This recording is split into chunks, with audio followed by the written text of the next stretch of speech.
পৃথিবীর মানুষ আপনাকে স্বার্থর জন্য আপনাকে ভালোবাসে। আপনি একটু পরে মারা যান, আপনার পরিবারের লোক একটু দেখবে, একটু চোখের পানি ফেলবে, গ্রামের লোক আপনাকে দেখবে, একটু আফসোস করবে, দুনিয়া থেকে চলে গেল। আপনার ছেলে মেয়ে আপনার জন্য একটু আফসোস করবে, একটু কন্দন করবে, কিছুক্ষণের জন্য কন্দন করবে, আবার কিছুক্ষণ হয়ে যাবে আপনার পরিবারের লোক, আপনার স্ত্রী বলবে যাও মসজিদের মাইকে এলান করে আসো, বাড়িওয়ালা নয়, গাড়িওয়ালা নয়, বাড়িওয়ালা নয়, দুনিয়া থেকে চিরজীবনের মতন বিদায় হয়ে গেছে না। আবার কাউকে বলবে যাও কবরস্থান যাও, কবরস্থানে গিয়ে তোমরা কবর খনন করো। আবার কাউকে বলবে যাও বাজারে যাও, বাজার থেকে কাপড় কিনে নিয়ে আসো, আতর গোলাপ কিনে নিয়ে আসো, সুরমা কিনে নিয়ে আসো। আবার কাউকে বলবে যাও বোরের পাতা তুলে নিয়ে আসো, কুলের পাতা তুলে নিয়ে আসো। আবার কাউকে বলবে যাও গরম পানি করো। আবার কাউকে বলবে যাও মসজিদ থেকে মসজিদের পালকি খানা নিয়ে আসো, মসজিদ থেকে মসজিদের খাটলাখানা নিয়ে আসো। আপনি এখনই বললে পারে আপনার পরিবারের লোক আপনাকে তাড়াতাড়ি করে কবরে রাখার জন্য ব্যস্ত হয়ে যাবে। অথচ যে স্ত্রী আপনাকে ছাড়া কোনোদিন একাই বিছানাতে ঘুমায়নি, সেই স্ত্রী আপনাকে ছাড়া কোনোদিন বাইরে মার্কেট করতে যায়নি, সেই স্ত্রী আপনাকে ছাড়া কখনো শ্বশুর বাড়ি যায়নি, মায়ের বাড়ি যায়নি। কিন্তু বন্ধু আমার, আপনি এখন মরে গেলে পারে আপনার পরিবারের লোক আপনাকে কবরে রাখার জন্য ব্যস্ত হয়ে যাবে। আল্লাহ বলেন মানুষ শুনে নাও, দুনিয়ার মায়ায় তোমরা পড়ে থাকো না, দুনিয়ার মহব্বতে পড়ে থাকো না, বাড়ি গাড়ি ধন সম্পদ নেশার পিছনে তোমরা ছুটে বেড়াও না। কেননা কবরে রাখছে আয় আয় আয়, তোরা আমার ভেতরে আয়, আপনাকে বারংবার রাখছে আয়। হতভাগা মুসলমান মসজিদে ডাকেছে হাইয়া আলাস সালাহ, জোহরে ডাকেছে হাইয়া আলাস সালাহ, এসো কামিয়াব নেবে তো এসো, হাইয়া আলাল ফালাহ, এসো সফলতা নেবে তো এসো, কামিয়াব নেবে তো এসো। মসজিদ আপনাকে জোহরে ডাকলো, মসজিদ আপনাকে জোহরে ডেকে পেল না, আবার আপনাকে আসরে ডাকছে হাইয়া আলাস সালাহ, এসো কামিয়াব নেবে তো এসো, সফলতা নেবে তো এসো। মসজিদ আপনাকে আসরে ডাকলো, আসরও আপনাকে পেল না, মাগরিবে ডাকলো, মাগরিবে পেল না, ইশারে ডাকলো, ইশারে আপনাকে পেল না, ফজরে ডাকছে আসসালাতু খায়রুম মিনান নাওম। হে পৃথিবীর মানুষ, ঘুমের চাইতে বেহতার হচ্ছে নামাজ। নামাজ এসো, মসজিদের দিকে এসো, কামিয়াব নেবে তো এসো, সফলতা নেবে তো এসো। মসজিদ আপনাকে বারবার ডাকছে আয় আয়, তোরা সফল নেবে তো আয়, কামিয়াব হবে তো আয়। হতভাগা মুসলমান মসজিদে 5 বার ডেকে পেল না, হায় আফসোস, হায় আফসোস, দুনিয়া না ব্যস্ত, বাড়ি গাড়ি না ব্যস্ত, কবরকে বলে ভুলে গিয়েছে। আল্লাহ রাসূল বলছেন শোনো, কবর এমন এক ভয়ঙ্কর জায়গা, কবর হচ্ছে সাপ বিশুর জায়গা, কবর হচ্ছে ভয়ঙ্কর জায়গা। কবরে কোনো আলো নাই, বাতি নাই, ল্যাপ নাই, বালিশ নাই, কেতা নাই, কোনো কিছু নয়, নীরব নগরে আপনাকে রেখে চলে আসবে। ভাই আমার, বন্ধু আমার, এরপরে আপনি যখন মরবেন, আপনাকে গোসল করে সুন্দর করে যখন খাটলিতে উঠে করে যখন ঘাড়ে করে যখন বাড়ি থেকে বেরিয়ে যাবে, আপনার স্ত্রী পাগলের মতন কাঁদবে, আপনার ছেলে মেয়ে পাগলের মতন কাঁদবে, আত্মীয় স্বজন পাগলের মতন কাঁদবে। খাটলিতে করে নিয়ে যাওয়া হবে, মৃত ব্যক্তি খাটলিতে করে নিয়ে যাওয়া হবে, আর তখন সে কেঁদে কেঁদে বলতে থাকবে আমাকে কোথায় নিয়ে যাচ্ছ, কোথায় নিয়ে যাচ্ছ, কোন জায়গায় তোমরা আমাকে নিয়ে যাচ্ছ। এইরকম ভাবে চিৎকার করতে থাকবে, সারা পৃথিবী তার চিৎকার শুনতে পাবে।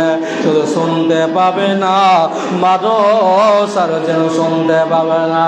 ভাই আমার, বন্ধু আমার, কবরে যখন জানাজার পরে যখন সেই মাইয়াতকে যখন কবরে সমাধি করা হবে, কবরে যখন মাটি দেওয়া হবে, যখন তার পরিবারের লোক, ছেলে মেয়ে, আত্মীয় স্বজন যখন বাড়ির দিকে যখন রওনা দিতে লাগবে, তখন সেখানে বলবে, ভাই আমাকে ছেড়ে তোমরা যেও না, আমাকে রেখে তোমরা যেও না, আমাকে ছেড়ে তোমরা চলে যেও না, আমাকেও তোমরা নিয়ে চলো।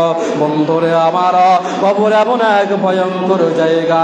কাফের ব্যক্তিকে যখন কবরে সমাধি করা হয়, কবরে যখন মাটি দেওয়া হয়, কবরে যখন রাখা হয়, আতাহু মালাকানি ওয়া ইয়াকুলানি মান রাব্বুকা মা দীনুকা ওয়া মান নাবিয়ুকা। আল্লাহর নবী বলেন, শোনো, যখন কাফের ব্যক্তিকে, বেঈমান ব্যক্তিকে, নাস্তিককে যখন কবরে রাখা হয়, কবরে যখন সমাধি করা হয়, তখন তার কাছে দুইজন ফেরেশতা ভয়ঙ্কর আকৃতি নিয়ে চলে আসেন, ভয়ঙ্কর চেহারা নিয়ে, ভয়ঙ্কর রূপ নিয়ে কাফের ব্যক্তির কাছে দুইজন ফেরেশতা আসেন। সে ব্যক্তি কবরে উঠিয়ে বসাবেন এবং তাকে তিনখানা সওয়াল করবেন এবং তাকে বলবেন, আল্লাহর বান্দা তুমি বলো তোমার রব কে?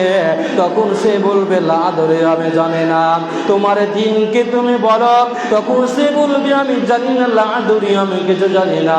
আবার যখন বলা হবে, আল্লাহর বান্দা তুমি বলো তোমার নবীকে তুমি বলো, আল্লাহর নবীর ছবিটা সে কাফের ব্যক্তির সামনে, বেনামাজির সামনে যখন আল্লাহর নবীর ছবিটা যখন পর্দার মাধ্যমে তুলে ধরা হবে এবং তাকে বলা হবে, আল্লাহর বান্দা এই ব্যক্তি সম্পর্কে তোমার কি ধারণা, এই ব্যক্তি সম্পর্কে তোমার কি মেধা বলো, তখন সে ব্যক্তি বলবে, লা আদরি, আমি কিছু জানি না, আমি কিছু বলতে পারি না।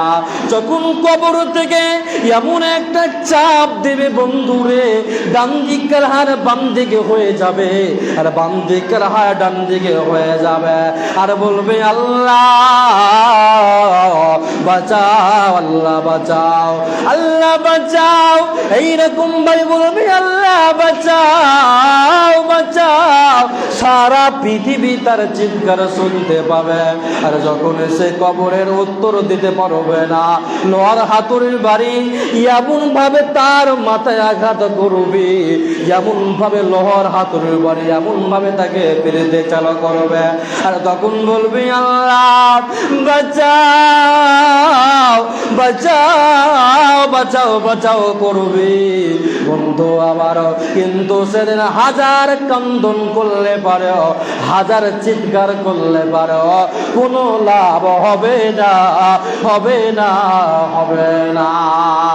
ভাই আমার, বন্ধু আমার, যখন কাফের ব্যক্তির কাছে যখন মালাকুল মউত আসে, আজরাইল যখন মউত, আজরাইল যখন তার জাজ কবর করতে আসে, রূহটা যখন বের করতে আসে, ভয়ঙ্কর আকৃতি নিয়ে আসে এবং তাকে এমন ভাবে আঘাত করে, প্রত্যেকটা মানুষের মরণের পূর্বে একটা সাকরাতুন নামক একটা মওত হয়, সাকরাতুন নামক একটা মওত হয়।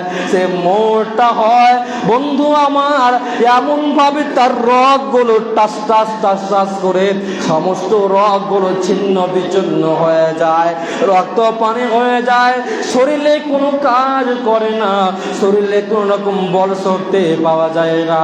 এরপরে বন্ধু আমার, যখন তার রূহটা বের করে নিয়ে যাওয়া হয়, তখন সে ব্যক্তি কেঁদে কেঁদে বলে, হাত্তা ইযা জাআদাহুমুল মাউত, আল্লাহ গো, আপনি আমাকে আরো কিছু সময় দান করুন, আপনি আমাকে কিছু হায়াত দান করুন, আপনি আমাকে কিছু সময় দান করুন আল্লাহ।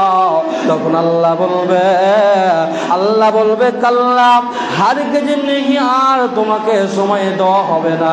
দুনিয়াতে 50 বছর তুমি জীবন যাপন করেছিলে, 60 বছর জীবন যাপন করেছিলে, হতভাগার দল, কিন্তু তোমরা এই বছরে তোমরা ভালো কাজ করো না, এজন্য তাকে এমন ভাবে তাকে আর কোনো ছাড় দেওয়া হবে না।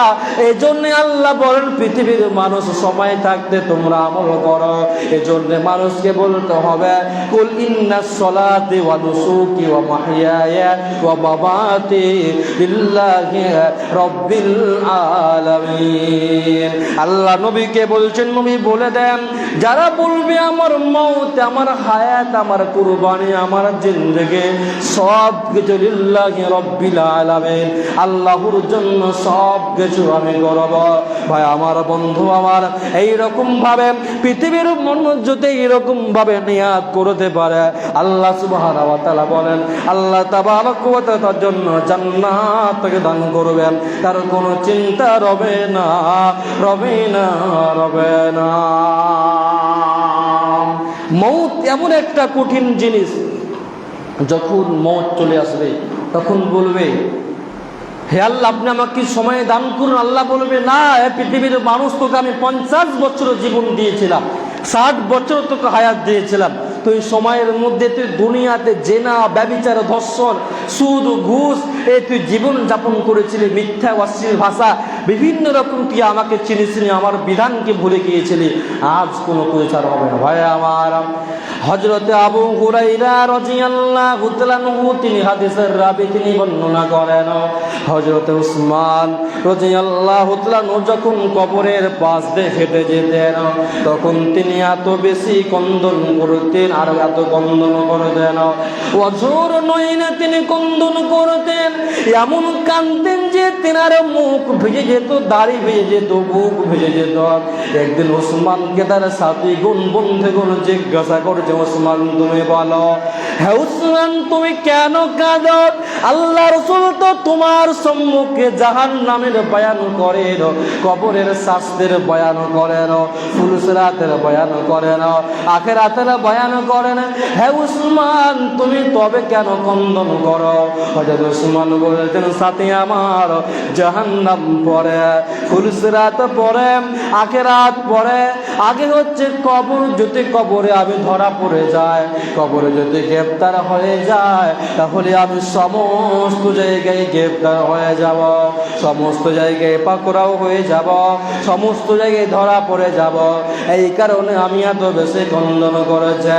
আল্লাহর নবী বলেন, শোনো, যখন কাফের ব্যক্তি বলবে আমি জানি না, আমি চিনি না, লা আদরি, আমি কিছু জানি না, আসমান থেকে একজন আহ্বানকারী বলবে, হে আমার ফেরেশতা, আমার বান্দা ভুল বলেছে, আমার বান্দা ভুল বলেছে, অতএব জাহান্নাম থেকে তাকে জাহান্নামের লেবাস পরিয়ে দেওয়া হবে, জাহান্নামের বিছানা বিছিয়ে দেওয়া হবে, জাহান্নামের একটি দরজা খুলে দেওয়া হবে, জাহান্নামের একটি গেট খুলে দেওয়া হবে, এবং তাকে বলা হবে, এবং তার জন্য ভাইরা আমার, তাকে কঠিন শাস্তি দিতে থাকবে, এবং তার সামনে জান্নাতের ছবিটা, কাফের ব্যক্তির সামনে জান্নাতের ছবিটা আছে, তার সামনে তুলে ধরা হবে, এবং তাকে বলা হবে, আল্লাহর বান্দা, ওই যে দেখে নাম, জান্নাত কি আরামের জায়গা, জান্নাত কি সুখের জায়গা, জান্নাত কি আরামের জায়গা,